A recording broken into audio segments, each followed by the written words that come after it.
মুসলিম সমাজের সকল শ্রেণী পেশার নারীদেরকে যে ধরনের পাশবিকতার মধ্যে দিয়ে যেতে হয় এইটার স্বীকৃতিও সমাজ ঠিকঠাক মতো দেয় না। এবং আজকে আপনারা আসিয়ার দিকে তাকান, আসিয়ার ঘটনা কিন্তু একমাত্র না, গত কয়েকদিন ধরে এবং আজকেও এরকম ঘটনা দেখা গিয়েছে যে 4 বছরের একটা বাচ্চা মেয়ে। ধর্ষণ আমাদের সমাজে একটি দৈনন্দিন অপরাধের মতো হয়ে গেছে। ঠিক যেমন রাস্তাঘাটে ছোট বাচ্চাদের মারামারি, ঠিক তেমনই আমরা দেখতে পাই যেন অহরহ ধর্ষণ করছে চারিদিকে।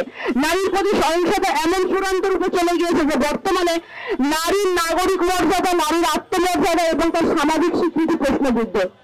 এনসিপির পক্ষ থেকে আমরা বলতে চাই, জাতীয় নাগরিক পার্টি এনসিপি নারীর সকল ধরনের মানবিক মর্যাদা, নাগরিক মর্যাদা স্বীকৃতি দেয়, স্বীকার করে এবং আমরা দলীয়ভাবে বিশ্বাস করি যে নারী এবং পুরুষ সমাজের সমান সুযোগ এবং অধিকার পাওয়ার যোগ্য।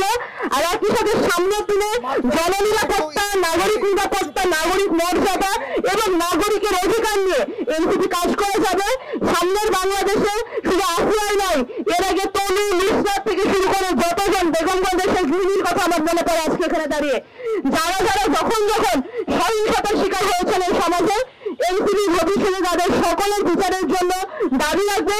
এবং একই সাথে আমি নুসরাত তাবাসসুম আমার জায়গা থেকে বলতে চাই, এই সরকারের শুধুমাত্র গ্রেফতার নয়, হাইকোর্টের মাধ্যমে সর্বোচ্চ বিচার নিশ্চিত করে বিচার প্রদান করাটাই জনগণের সামনে দেখানো দরকার।